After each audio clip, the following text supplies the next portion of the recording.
Hello, everyone. Thank you all for joining us today. I've got Silver Fox Industries Ryan and Jesse with me tonight. Super stoked to have you here and talk about your new league, WAFFL. So, how are you doing tonight? Not bad. Yourself? Pretty good. Glad we got to do this. And you have well, there's a lot to talk about. So before I get too far ahead of myself, um, let's just talk kind of briefly about the league in general and your journey to getting it where it is. Kind of give me the synopsis of it. Uh, well, basically we played in the 2018 Ragnarok 5v5 King of the Hill. She got obsessed with it. Wanted to bring competitive up to our area, and we were just like super busy. And then obviously the pandemic hit, and that kind of just put everything on hold. So this year started up and we decided to just get things rolling and force it if we had to. That So is yeah. that initial hurdle can be brutal to get over. But I remember you mentioning that you were hooked on competitive after that first experience, and I was absolutely stoked because anytime someone is getting excited about competitive, I'm getting more amped up about it, and just so glad to have more people. And then to see you want to host a league of your own and run events up in the Pacific Northwest was just an even bigger boon in my mind because there wasn't anything competitive happening up there at the time. And now we're up to your league, Waffle, and Brandon Diaz is running something, I believe, 4 or 5 hours south of you, if I'm Hmm. remembering correctly. So, like, you've got a good amount of coverage up there now, which is a fantastic sign for the region.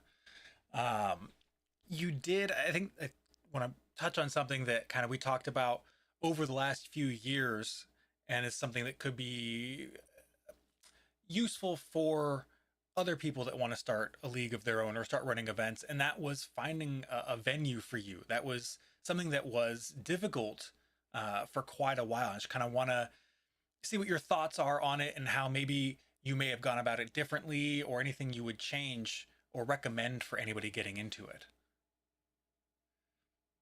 Have a friend with a very big field. Um, no, we looked out this year. Our county park put it so you can register online and reserve your fields online. So we've been doing that and they haven't said no, go away yet. So that's how we've been like sneaking in.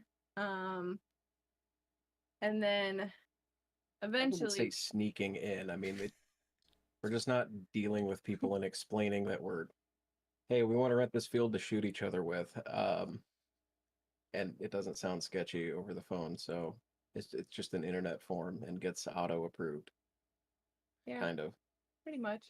Um So that's kind of how we like snuck in at like an actual true soccer field. And I also like hunted around for different soccer fields that are like more, I guess, hidden from public eyes to like kind of draw in like less crowds and stuff so we can kind of do our own thing without having to worry too much. Um, so Yeah, we looked out. The place that we found is like it's close enough to a major like town in the area, but it's not off of any major roads. Like you kind of have to go down some back roads, and even on the main road that you take to get to it, you can't really see the field unless you're like in the parking lot. Okay. So, It's nice to kind of have your own space where you're not going to get, bombarded by random people, which is can be a plus at times when you want to focus on running the event at hand and not worrying about, people who pass by and just something that you absolutely do have to worry about when you're hosting an event in a more public place. So, yeah. um, the online registration, that's something that I don't know if it's everywhere. I don't believe we have it here. So if someone out there is looking to run their own event, definitely look into that, because if we had that here, I would be all over that. That would be fantastic to have an auto approved system to rent a Yeah. field without having to try and explain anything or worry about you know the venue's perceptions of anything. So that's a big plus. Yeah, something I didn't know anything about, and glad to hear that that's a system there, and hopefully plenty of other places will adopt that if they aren't already. um, I do want to talk about your format and kind of what game you are playing currently, and how that came to be. Yeah, so it's called Rift Elimination. And yes, it's basically the game type from Destiny. Or as I tell people from not the gaming world, it's basketball with blasters. Okay. Um, team size is 3, so we do quick 3v3 games. Each round is only like, what is it, 90 seconds? 3 rounds per match. We limit the uh, darts to 60 darts per team, so roughly 20 each player, just to basically ensure that like they're incentivized to take risks because they only have so much ammo to blow through, or if they're more strategic, they can sit back, wait for the other team to take their risks, and then wipe them out with no effort, like we saw a couple times. It's a, Uh, 220 FPS is the limit, because it's like feel like it's a good middle ground between the FPT's 250 and um, the 200 of Ragnarok. So people get to use their high power stuff, but it's not like so high powered that people are walking away with welts and stuff. that's a plus. I've seen I think a couple other places go for that kind of middle ground 220 as well. So it does seem to be kind of gaining some traction as a popular or more common FPS cap. So it's interesting. Yeah, Every I pulled that specifically from got it, San Diego's yeah, Hot Pot game yep. type.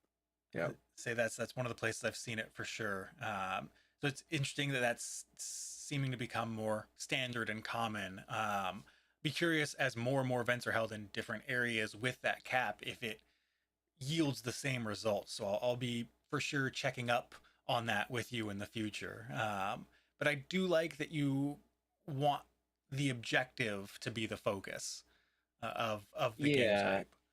and we think this is even a rule from a previous FPT, but if you score if you dunk the spark, which is the ball, into the rift or the basket, you get 2 points instead of 1. So it incentivizes people to take the high risk and try to go for that rather than just full elimination of the other team. Um, and we had an interesting thing come up where people were going for that high risk, trying to dunk the spark, but their other teammate would eliminate the other players before they could get there.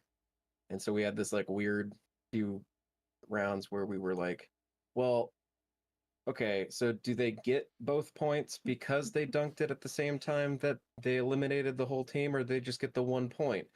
I'm kind of leaning towards they just get the 1 point, so they have to like strategize with their team whether or not they actually want to go for the elimination or go for scoring the objective. Yeah, it's a tough one. Um, Thinking about, are you able to clearly see which one happens first every single time in those instances? Probably not. The, Uh, we had like, what was it, 4 refs max? Yeah, we had 4. So No, it was most of the time it was 3. yeah, it was mostly 3 because we had 2 players or 2 people on either end and then 1 person in the middle on the other side. Um, obviously, because it was our first time, we had 17 people show up, which was huge for the first event that we've hosted, but yeah, that's a lot learned for that we should definitely get players to maybe when they're not playing, they're reffing. I always advocate for that when it's, you know, not a tournament where, you know, people may have incentive to make calls certain ways, but when you're just running a regular, you know, league day or clinic or whatever you want to call it, there's Mhm. so much value in having the players also ref. Not only does it, you know, help the games run smoothly, but uh, it also, in my mind, helps the players become better at understanding the game and the rules because they now have to enforce them. So it becomes a sort of second nature to just kind of understand, which I Yeah, think is a great benefit. makes sense. Also, Um, yeah, the whole point of like us hosting it was we just wanted more people to get into competitive, and the quick format of 90-second rounds was wow, thanks, Brett. Pretty sure this is just Nerf ball rules. so we've got to call I Brett out. mean, yeah, probably. If it is Nerf ball rules, they copied Destiny. Sorry. Look, we haven't gotten Nerf ball rules Bungie, yet. Bungie, can you talk to Hasbro? That'd be great. We're still waiting. Yeah, but basically just getting people into the game, and the quick rounds are meant to just cycle as many people through as fast as possible to get them um, used to playing with different people every single time, so that they can find out who they mesh with. They can uh, learn how to play different, I guess, play styles based on who they're playing with, and I don't know, just try things differently. We even had a few people ask if they could run without a blaster or shoes, uh, and just go for the objective, and like, said, screw it, yeah, why not? That actually ended up being very entertaining. Yeah, I saw some of the footage of some of those rounds where people just bolting for the objective in the middle. One of which I think it was a 1v1 round, just a potential fun round where Mhm. someone runs past the ball in the middle and the person just goes, "Oh, okay, well, I guess I'll just take this and run it down now that you can't catch me." So it's Yeah. always fun to see those moments when someone realizes, "Oh no, this was a mistake." All right, well, I guess we're doing this now. But yeah, to your point of it being a good way to get people in, I 100% agree. The fast rounds where there's a lot of turnaround and people can just experience it on repeat, um, and catch different, you said play styles, but also potentially different roles on the field. You know, at the start of the day, nobody probably had in their mind that a potential role was just going to be someone running for the objective, and that's solely their focus. So these kinds of Yeah. things are great. Um, I got to shout out Andrew because he was the first one to even like go for the spark, and he dunked it. And that opened up like the rest of the day for people being like, "Oh, yeah, there is an objective. We can do that." Because like the first few rounds were just people going for the elimination. Nobody was touching the ball in the middle. And then Andrew was like, "Well, I'm gonna do the thing." And then he does it, and everybody's like, "Oh," and like loses their minds, and it was like it was great. Those are great moments. Uh, and especially with the fact that you had so many people for your first game, getting to have people come through and play with multiple different people and experience all different kinds of um, not just play styles but personalities on a team. You know, that getting that better understanding of how someone else works and how to quickly adapt to playing with them is a super good skill to have. So the more people you Hmm. can play with, the better you're going to get at that. And everyone talking about Nerf ball, and Yeah, who I know. knows when it will exist. Maybe next month we'll hear about it with Cybern. Hasbro's Can't half wait to dart officially play announcement. Nerf ball in 2046. Come on. It'll Maybe. be a little sooner than that. Oh, At least 2035, maybe. it's still Probably not. just over a decade, not too far out. That would be terrible if it was actually that long. I really do hope we get Yeah, to see no, that, that'd be sad. but we have We plenty were of community teasing half events. darts or something pretty recently, weren't they? Yeah, I'm half expecting the half darts to not show up and that to be the one lie in the post, and just Yeah. it'd just be a massive middle finger to the community, and it's like, all right, that's Oh cool. yeah, yet another connection to Destiny. 2 truths, 1 lie. That's a thing that Savathun does. There we go. I don't know if See, you know who that is. She's there. the hive goddess of lies, and that's one of her biggest things is I'll tell you 2 truths and 1 lie. So it's Come on, confirmed right Hasbro. here, right now, that Hasbro's been stealing from Silver Fox. That's really what it comes down to. Nerf ball confirmed. But let's talk a little bit about the league on kind of I guess not necessarily a larger scale, but a longer term scale, and that's kind of what are the hopes and goals for the league.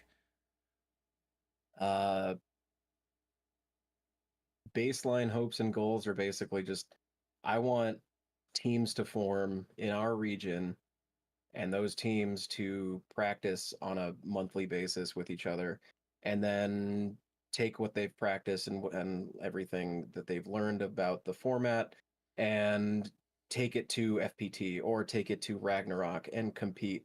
And like I don't know, sorry Jang, I'm tired of seeing Dauntless at the top. I gotta see a Northwest team like take something. Look, But if people don't want to take us out, then things are going wrong. Actively, I want teams to be the peak of their peak whenever we play. So I am looking forward to the Pacific Northwest kind of continuing to grow. And on that note of growth, is there any potential, if things go really well, do you think there might be maybe a tournament you would host up there, or are you thinking kind of just stick to the that'd league? be cool. That'd be cool. No, I would love to host a tournament up here. Gotta bug Mitch again about those buckets because I really, really want to play King of the Hill. I would love to have you playing King of the Hill. You know that. Yeah. I'll That is my favorite play I type. I'm clearly biased, but I do enjoy it as well. Yeah, we'll bug Mitch and see if we can get you some buckets. I know he's in the middle of some redesigns and kind of refinements and improvements, so hopefully those will be done in the near future. But we'll try and get something up there to you because yeah, more people playing King of the Hill, the better the competition will be at RAG. So I'm very much want that, and also want to see a potential tournament up there because there's a lot growing on the East Coast currently. We've had sure. FPT since 2019 now. We've had 3 FPTs, but now there's also Speed Dart happening. There's been Maryland Mayhem this year, which ran fantastic, and I'm looking for that next year. Boiler Dome has had a tournament for a few years now, and they're continuing to grow. There's I mentioned Speed Dart. I mentioned there's, I want to say one more that for some reason is escaping me that hopefully I will be reminded of in a minute. But we have right now on the West Coast, SDNC, San Diego running their tournaments and, RAG in October. So we could use some more on the West Coast here. I won't say no to that. But yeah, I mean, it's not too far to San Jose for Ragnarok. It's like what, a 16-hour drive from us, but 14-hour drive. Sorry. I can see that being a bit much for some people though, especially like closer to the Canadian border. So it'd be pretty cool to host something like that, like in Washington or even like I don't know, Northern Oregon or something. yeah, I would love that. And I do need to note that not too bad of a drive is very subjective. You two are the people who drive to end war. we drive, what is it, a 48-hour drive from Washington to wherever end war usually is. This year we flew because it was really short notice, but I mean we were pretty much fully prepared to drive again. Yeah, you two, you make Midwest driving look low key compared, which is wild to think about. And thank you, someone in chat reminded me it is Blast League. They are running something. So that, thank you for the reminder. I knew there was one I couldn't remember, but I am hoping for more. I'm really hoping for more in the central United States and the Midwest as well. It's everything's kind of on the coast right now, which is great for Yeah, it'd be really cool to have something central. yeah. Like, I know Texas has Hano. I don't know if they've been planning much in terms of growth or kind of tournaments and that kind of thing, but yeah, I don't know. I don't know what the scenes are like in those central or other regions. I know Midwest is super full of people. It's just a lot of driving involved in it, and Boiler Dome is Midwest, so that there is something, but uh, it could use a bit more representation for sure. Um, so I do want to talk about as well the fact that you are a retailer on top of organizer, and if that has had any influence or impact on you getting into hosting or benefiting or making it more difficult one way or the other.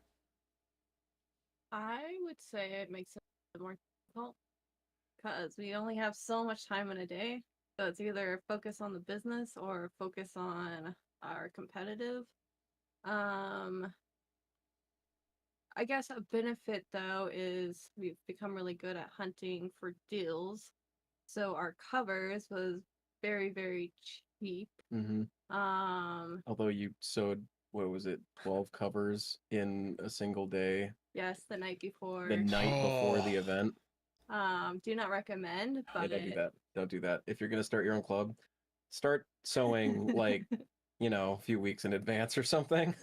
it's wild how it's such a simple thing to sew, yeah. but it for some reason takes way longer than it has any right to. And So, then she decided that she wanted them to be really nice, and she did a hem on the You have bottom. to oh, hem them. You oh, have to hem it. Hemming was fine. It was fine.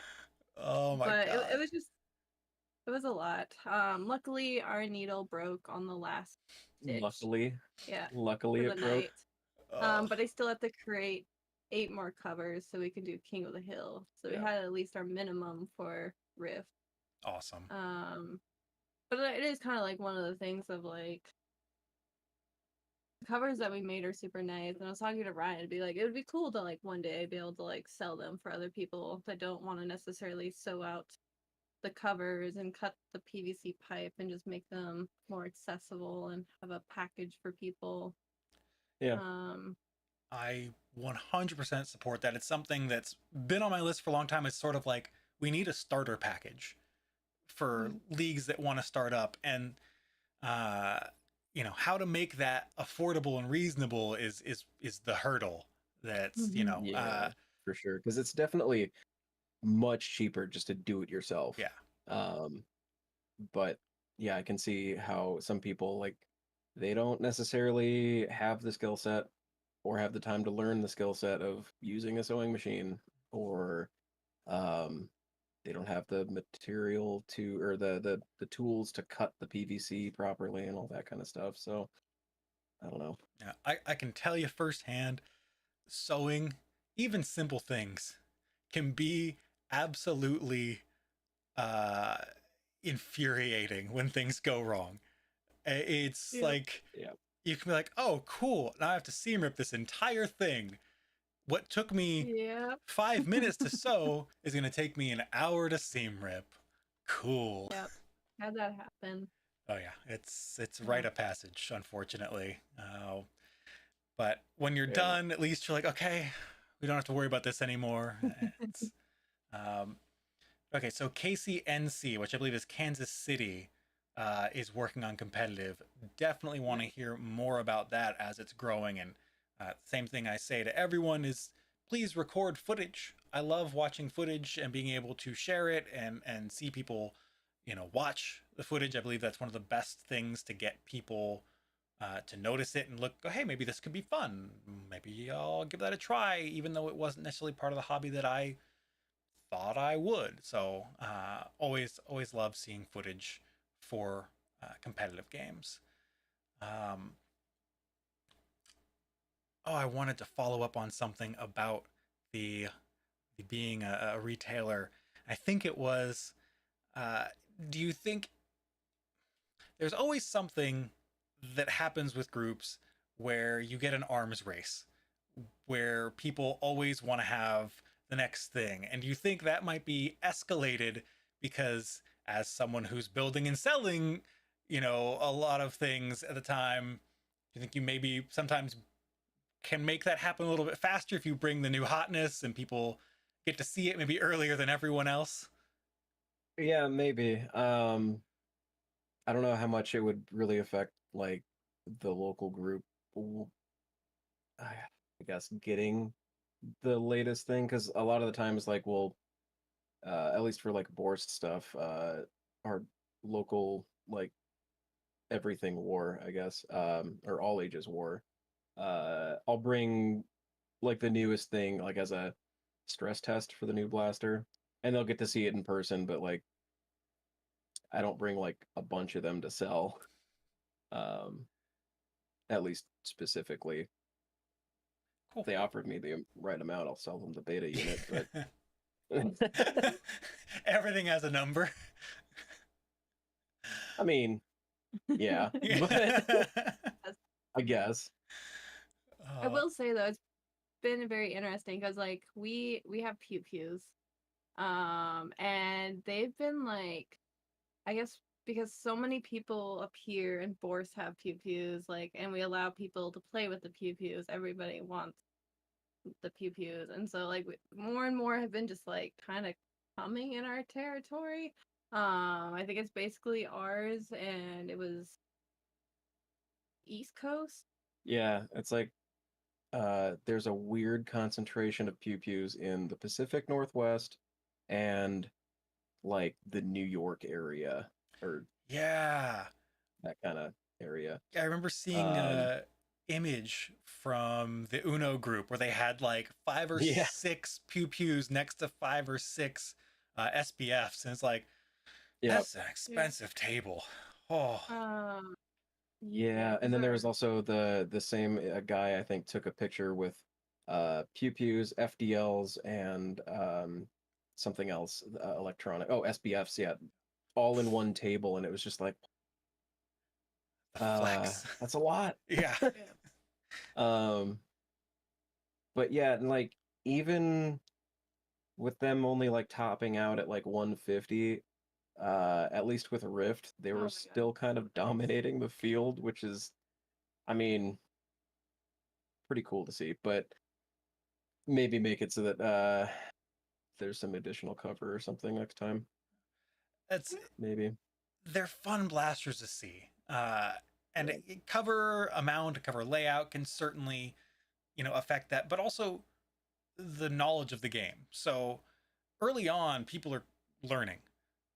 And so Yeah. you may see things shift without any changes 2 or 3 events from now. That's true. So, before you We'll just start, have to see. yeah, before you start thinking like any drastic changes or anything, let people kind of settle in and get an idea of how they're going to play and what happens if, I do this thing uh, when we haven't done it before. How is it going to affect everything? So there's certainly things that people will learn and adjust to as time goes on. Um, Radioactive asking any ammo rules in quantity and type. Saw that. So types, we allow full darts, half darts, rival, mega, ultra, mega, XL. But it's a 60 dart per team per round. So over the course of 3 rounds, you can, refill in between, but you still have to figure out how to allocate essentially 20 darts or rounds per uh, player per round. Oh, I forgot Vortex. I guess Vortex would be allowed, but it's in the middle of a soccer field and it's kind of windy, so I don't think that would really perform that well. I mean, Rival was borderline, kind of, but I mean, some people were actually using them really, really well with their takedowns. There's something to it if you're playing a close range and you just want to put up a quick wall of foam to deny someone, a piece of Mhm. cover. I think in very niche situations, it's viable. It's just not going to be the majority of them. If you're trying to sit Yeah. 60 feet away and plink someone with a rival blaster, you're probably going to have a rough time. But Yeah. I really didn't want to put like too many ammo restrictions, other than just, you know, the common sense things like no uh FVJs or Vouchers or whatever the common thing that's super cheap right now is, because they hurt at those FPS limits. Um, but I didn't want to limit people's loadouts to just like the super competitive stuff because I know a lot of people are still effective against higher power blasters with their like the rival takedown or like their gimmicky Mega XL giant, what is that thing called? The Roto Fury? No, not Roto Fury. I can't remember either. The rotating, I don't know. I Yeah, didn't see yeah. anybody actually using it at the thing, but somebody asked about it and they're like, "Can I use it?" And I was like, "Well, it's not technically banned, so yeah, I guess." And then they didn't show up with it, so I was like, Oh, "Okay, well, disappointing. that's disappointing." Yeah, But whatever. But yeah, like I didn't want to specifically limit that. yeah. Um, Eh, like some groups are like, "No, only half or full length darts. That's it." yeah. Well, I think that's kind of boring. And perfectly No to offense. to to tag off of that is the message that having to deal with Buff Daddy embarrassing Boomdozer, them that's what it's called. with a Sorry, new mega radioactive offer. just hit that. Oh yeah, yeah. But Oh yeah. but yeah, Buff Daddy is one of those people that doesn't matter what he's using, he's always a threat. Yep. Similar to. I mean, at Maryland, he was using a Rev Reaper. He was so fun to watch. Of course he was. Why wouldn't he be? He would like get It's so close to fantastic. the Yeah. zombies, and then he would like get them upset, and then go hide behind everybody with the powerful blast. I love it. It's a way to survive. Yeah, no, he makes it work. That man probably plays more than anyone else in the hobby. So he's got We plenty. missed you at End War, Buff. Oh, dude, Disappointed in you. I'm sure he missed being there as well. Yeah. Um, It's a fantastic campus, though, and I really, really hope that they host it there next year. I will be surprised if they don't. Yeah. I feel like it'll probably end up being there. From all the comments from their moderator team and from Drax team, like it sounds like a no-brainer to just do it there again. Yeah, if all parties want to, and it's like we can lock this in easy, that'd be great. Take a lot of stress out of it. Be cool. Yeah, I definitely hope that it can be a lot easier this time around for End War, and get a full year of planning for the prep for the event. Mhm. Considering I heard good things about the HVZ portion, so hopefully people can get to enjoy that again next year. But before we get too far off of the topic of WAFFL, Sorry. no, it's fine. It's fine. I'm totally okay with tangents. Just don't, I try to not let them go too far because we are here to talk about your league. I do want to hear about what the sort of blaster meta was at the first event, kind of what people brought and what people were using. I know you mentioned the pews were very popular, but what else were you seeing? Honestly, I wasn't really paying attention too much to what people were actually using because I was running most of the matches. Um, but I did see decent amount of lynxes. I saw what was it, a couple skewers. Yeah. Um, uh, the I brought my SBL and a couple other things, and that ended up hitting a little too hot for our FPS. So we actually ended up doing a couple rounds where we just increased the FPS cap to see what it would feel like. I think I'm just gonna keep it at 220 though. Yeah, it's great to test But yeah, those things. we saw all sorts of things, and like I said, like the rival takedown was kind of like the standout because like I was like, who's using a rival takedown, and then they take everyone down. Yeah. So You know, 40 match. Oh yeah, we had a few people running the. I don't have it on my desk right now, but well, Lance specifically was running his flare gun, the Mayday from Adrian, I don't know that I've which is seen takes that. the 40 max. I don't know. It's somewhere. I think it's upstairs. It basically looks like a flare gun. Like Okay. it takes the 40 max shell. Oh, takes these things, right? With a shell on it that holds a dart Okay. and or a bunch of darts, and then you load it like a flare gun. Like it flips open, you shove the thing in there and I think I've seen those here. lets everything loose. For whatever reason, when I was watching the footage, I thought he was using a Meowser. Uh, I was like, oh, No, cool, okay. I printed him. I printed him. What is it? The Pico Booper and the Micro Booper to use, and then I also had one that I had printed as a test, like in his colors. So I was just like, oh well, here you go, man. Have fun. And he seems to enjoy it a lot. Yeah, those So ones are really good to sneak up on people behind their barriers and just yeah, spread them. So Yeah, that point blank, you aren't. This isn't gonna miss. Is a nice feature Yeah. to have at times. pretty yeah. much. Radioactive's asking. Oh, thanks, Cybrin. Shout out to Cybrin for Nice. coming down from downstairs. Yeah, so it's a flare gun. Okay. Like, I don't actually have one of the shells because I gave them all to Lance, but they just go in here like this, and then like you, yeah, Let her rip, and they're pretty satisfying to use. I believe it. Radioactive's asking about FPS cap differences. No, they're all subject to the 220 FPS cap, and obviously like that's like the limit. Like you don't have to hit that level. Um, like a lot of people, their blasters weren't hitting that level. Like her pew pew, my pew pew, they're only hitting like 150, so they're still effective though. Yeah, I mean, I hope to see like what people are running on Saturday, That's right. and maybe take a better note this time of like what's popular and what's not. You'll have me asking about it later, but that's right. Your next event is this weekend. So Mhm. same venue, same amount of time. Hopefully more people. I will hope. Yeah, hopefully. It looks like, at least according to the Facebook thing, the majority of the same people who attended last time are showing up this time. Awesome.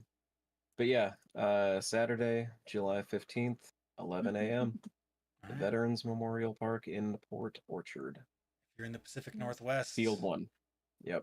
there's no reason to not be there. Yeah, no, it's going to be a good time. I am envious of you getting to have that good time this weekend. While I will be at home in 100 degree weather, thinking about how you are getting to nerf in nice weather. Oh, I mean, it's been pretty hot up here. Not that hot, but you know, hot enough. hot enough. Yeah, we might hit our streak. Hopefully, just Yeah. I do actually want to go back to the kind of larger event hosting topic and kind of just think about the fact that you've been to most, if not all, of the major tournaments that have happened. So you've been to FPT the last 3 times, all 3 times, 2019. We skipped out last year because it was our friend's birthday. it was our Got friend's it. birthday, Bobo's birthday. Right. And we all wanted to spend the day together, like just doing something fun. So we went and saw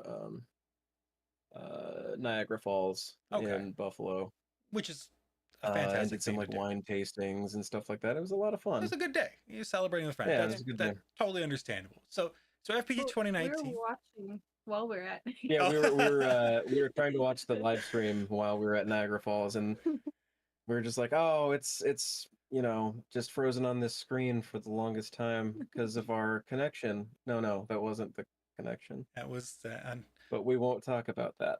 was it was an event that a lot was learned from. Mm. and that's kind of the point I want to make is you've been to 2 FPTs. You were at Maryland Mayhem this year, if I'm remembering correctly. Yep. Yep, we went there. You've been That was fun. to RAG 2018 and 2019. Yep. So you've been to a lot of the major events, and I kind of just want to get an idea of what you've learned from them, or anything you kind of want to take from those events and potentially use to build your events for the future. Definitely the cool, fun electronic gadgets that you guys have at Ragnarok. We want those. But in terms of like things that we've learned from them, it's just, I think the biggest thing is like if you create an event and you have like rules that everyone can learn and it's a fun game type, people are going to show up and have a good time regardless. That's true. That really is a good point to make, that at the end of the day, we are doing this to have fun. Yeah, It's so easy to forget when we talk about competitive and how much we love competing and wanting to try and be the best team and all of that stuff, that like, yeah, at the end of the day, it's a game. We're all playing it to have fun. None Some of of this. us play to win. I mean, some of us do play to win. Oh, but absolutely. Look, I will but I be. mean, at the end of the day, if you're playing this game and you're not having like fun, regardless of what that fun looks like, whether it's winning or it's just competing or if it's just, you know, being outside like with your friends, if you're not having fun, I feel like you're doing something wrong. Yeah, because like it's a good time. I fully agree with that. Like, I will be the sweatiest of sweat lords for competitive, but I'm having fun being respectful. Obviously, respect to me is such a huge part of this. Like, but yeah, we're there. It's fun competing, and it just brings another layer to it. And in the end, like, none of this really matters. Like, nobody's making their living from winning a tournament, or you know, like, so it's not like livelihoods are on the line for this. We're there enjoying a hobby. And, you know, look, maybe 10, 15 plus years in the future, we'll have grown to a scale where things can be on a whole nother level, but that's a future kind of dream. Having fun is the first and foremost. You know, if I win, great. If I lose, I learned a lot, and I had fun getting to compete with everyone on the field. So that's really one of the best things that you could mention, I think. Absolutely. I think personally, if we ever ran a tournament, we wouldn't do prizes. Yeah. I think They could just be stuff. it brings too much heat to the field, like for refs and for players, and it's just, I think just being able to win a prize, win a trophy, show off your trophy, is like the real fun of it. And I kind of want to keep it at that like fun kind of competitiveness where you can be like, I have the trophy, you don't have the trophy. And it kind of makes it, I don't know, like competitive in the sense of you get to hold something over people's head for at least one. Yeah, play for bragging rights, not Yeah. bills. I'm 100% with you. I want the trophies. That's what I want. Yeah. That's what I'm here for. And the jerseys. Yeah, Jerseys too. look, I want to collect Those are team cool. jerseys. If I can get teams jerseys, I'm here for it. I was very sad I haven't been able to get a lot of ones. Like, people, I think some people had a team Blaster jerseys. show. Yeah, Championship belts one. Yeah, I think we're gonna have to do something like that I think in the Speed future. Dart's doing a belt for their international. nice. So I think there will be at Nice. least one belt in the hobby. I don't know, what was there a trophy for FPT this year? I don't know. It was so hot. That whole event was Everybody blur. kind of disappeared for the reward Completely ceremony. reasonable given the heat of that day. I think they were Yeah, playing as soon in as- 110 degrees. Like, Oh. Something crazy like that, because like in the shade, it said that it was 105. And containment crew and us were really lucky because we set up our booths like on the spot that happened to have this breeze just like coming through straight through our tents. It was so. It was very nice. And then as soon as we joined the teams on the field, we're like, how are you all alive? Like, what is happening right now? Like, here's a bucket of ice. It's Please live. pure adrenaline to be on that field. Yeah. So it looks like Spud's saying no trophy for FPT, which is we had sad. a plaque for 2019. I think there was a trophy last year. I can't remember for certain now. I thought there was. I know. Or Darts on Pro tournament. Yeah. I think there was. I know that there was the Feel big like there checks, was. but I feel like there was. yeah, but Maryland Mayhem easily has the best trophy. I want that trophy so bad. It looks so good. It does look pretty cool. But yeah, that's why I'm like, play for the trophy, play for the prestige, the bragging rights, create the storylines. I'm all about the storylines in sports, so I'm big on that, and as well big on the kind of items for prizes rather than cash for as long as we can avoid it.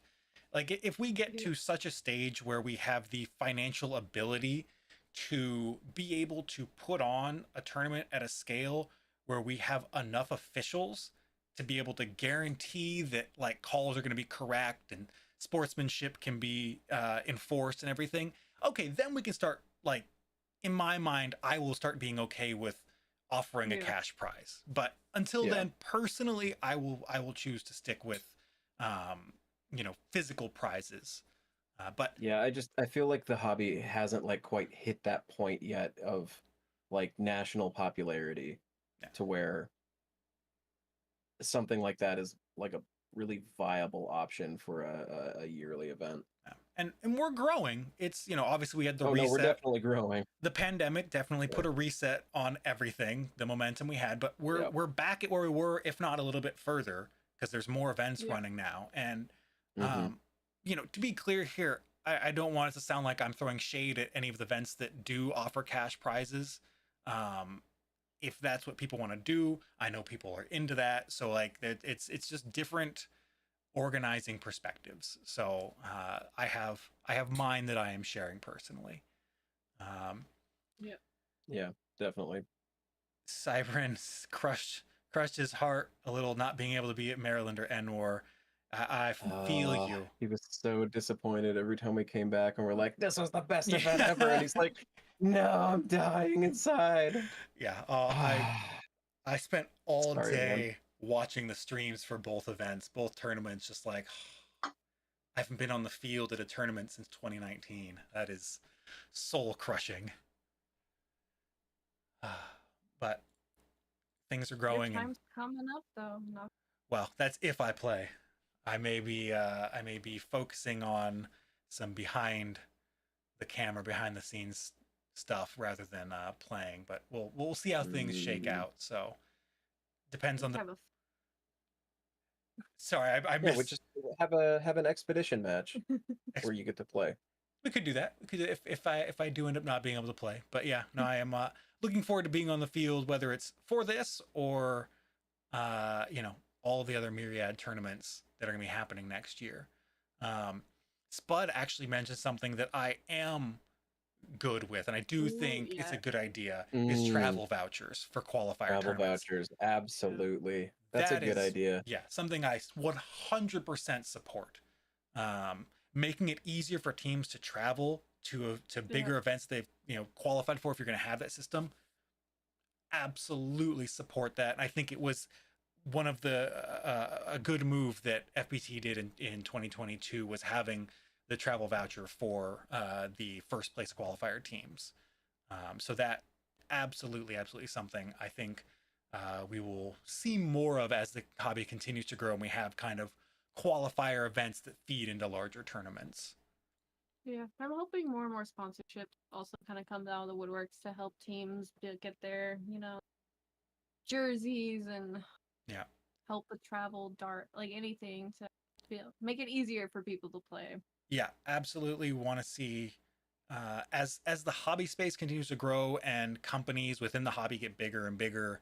I'm hoping they will have the advertising budget to be able to sponsor teams and help them attend events and rep the brand and kind of that's something that I see is I think missing from some other like the speed QB side of Mhm. things that I don't know that they have monetary sponsors for a lot of the teams. It seems like a lot of them have um, gear sponsors, Hmm. but not necessarily the monetary sponsors that help with travel and other expenses. I could be wrong. It's been a bit since I've really dove into the Speed QB competitive side of things. So maybe someone will correct me, in the comments of this in the future. If so, I would love for that to be the case and that it's changed and improved because I think it'd be a good thing overall, not only just for the teams, but if companies get to that point where they can sustain that, it's a good sign of growth for the hobby itself that we can, maintain that. Spud saying, absolutely would have sacrificed cash prize for FPT if it means all teams can travel for free versus only the first place. And I personally, I agree with that. I would totally be up for that. Um, so we've Because got like part of it is like we would have probably maybe had a team, but like most of your team necessarily can't travel cross country to be with you. So you do have like a lot of people have to like form teams with locals, which Yeah, is they have still to form fun and pickup teams. exciting, but it's a little hurtful when you can't basically bring your whole team with you. Hmm. yeah, yeah. It's a major bummer when you're like, oh, we're short one or two players, so we can't really fully be our team. So that does hurt for sure. And I was corrected thankfully by Steven Schutz that sponsorship money is a thing in Speedsoft now for entry fee and some travel. So that is fantastic to hear. Thank you for letting me know that. Love to hear it, and I hope it becomes even more of a standard across the hobbies. I do still have in my mind I want to see more cross gaming between all the kind of shooting hobbies as we continue to grow. But I think there was a paintball player at FPT, if I remember right, on Midnight Terror.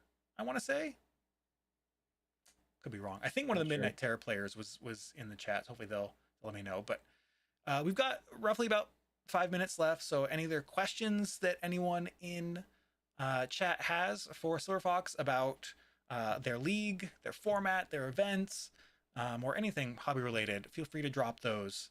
If there's anything else as well that you would like to say about your league, again, next game is this weekend in the Pacific Northwest. I know you mentioned the venue and the location. I cannot offhand remember that. So if you want to remind everyone Yeah, it's again.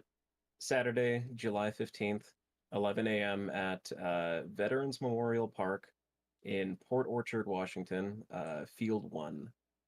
Awesome. I am looking forward. And I can probably post the event link somewhere.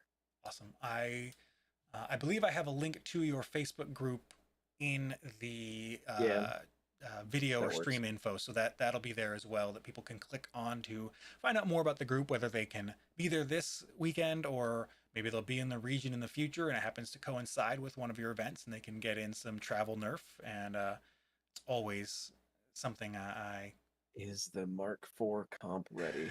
Brett, why? we're not I touching it. mean, I haven't pulled it out of the box yet.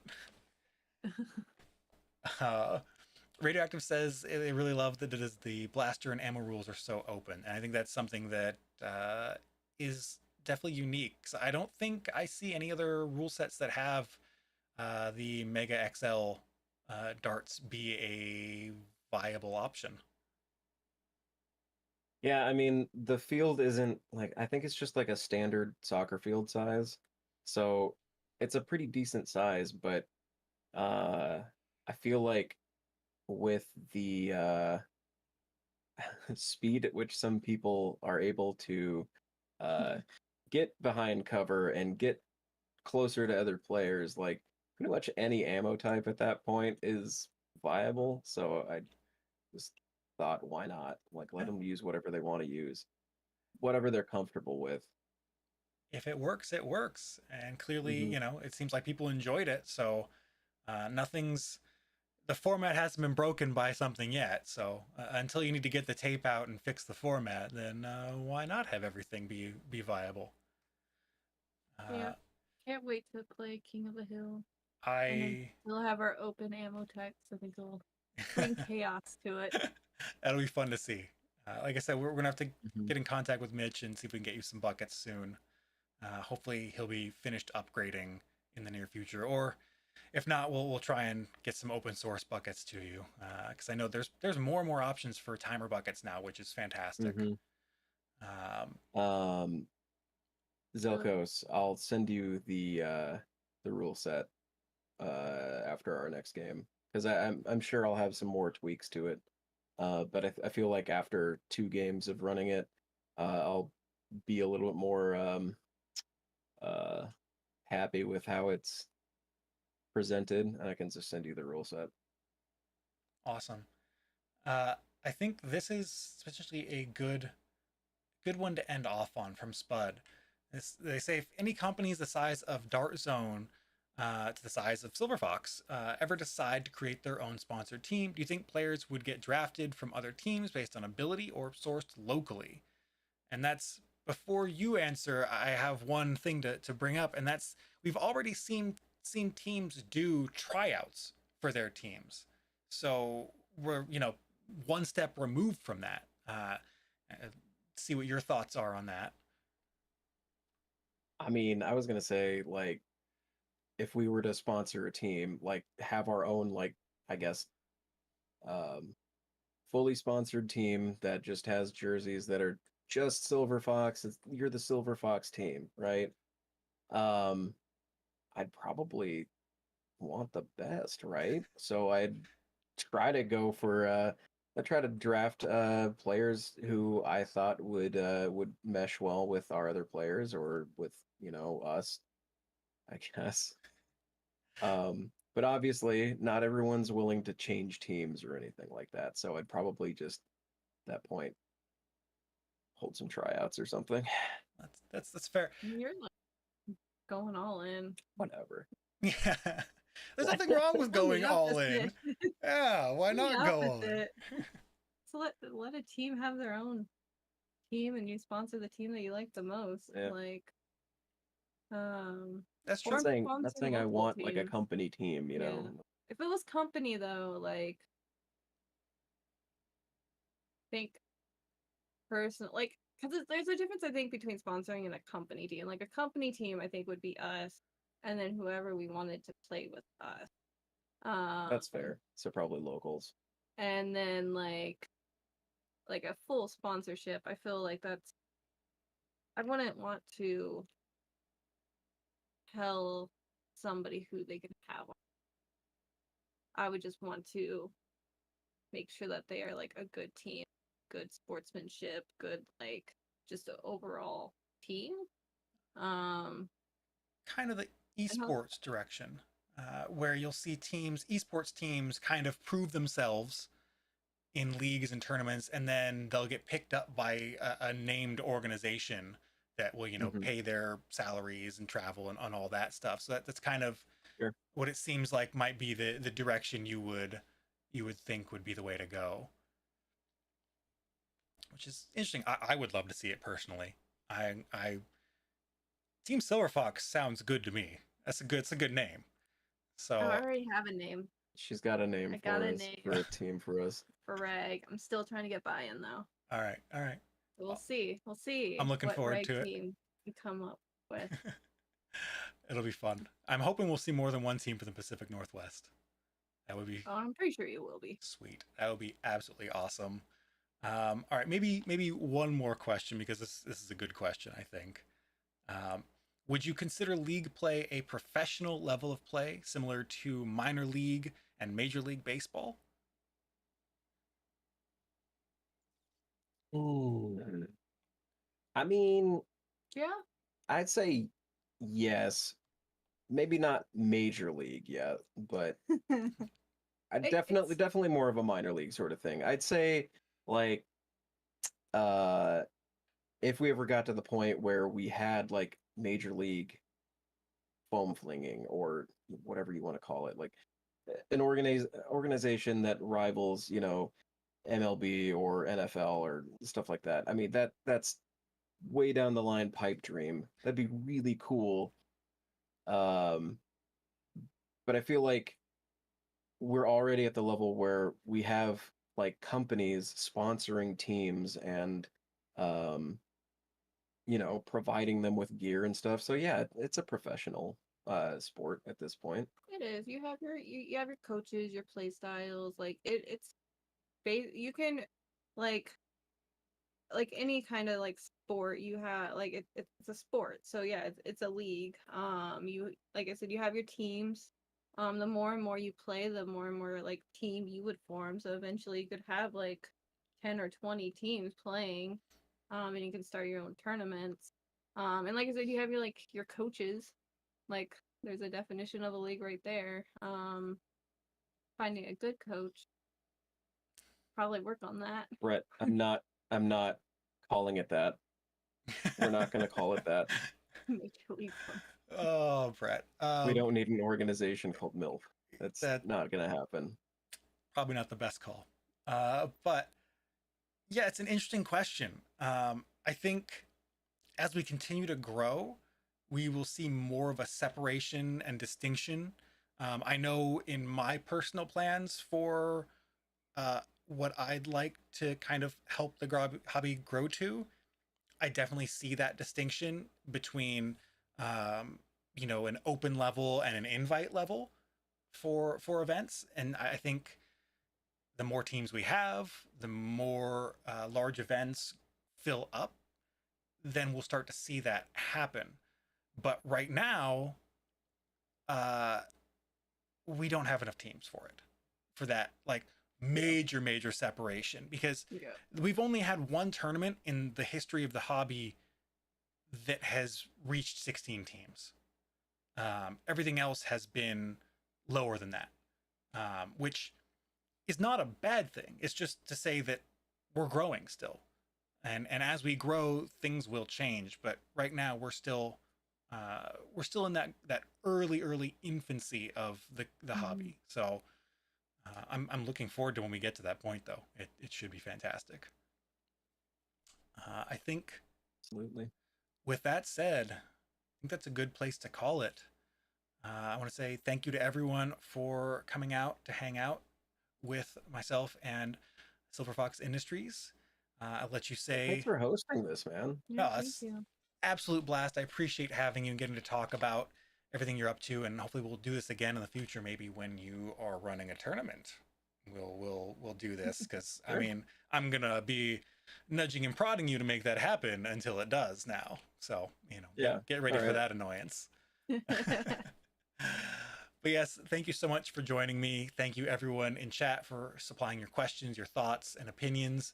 And I hope if you are in the Pacific Northwest ever and you find yourself looking for a game, you will head out to a WAFFL competitive day. So with that said, we'll see you all next time. Thanks again for watching. Thank you.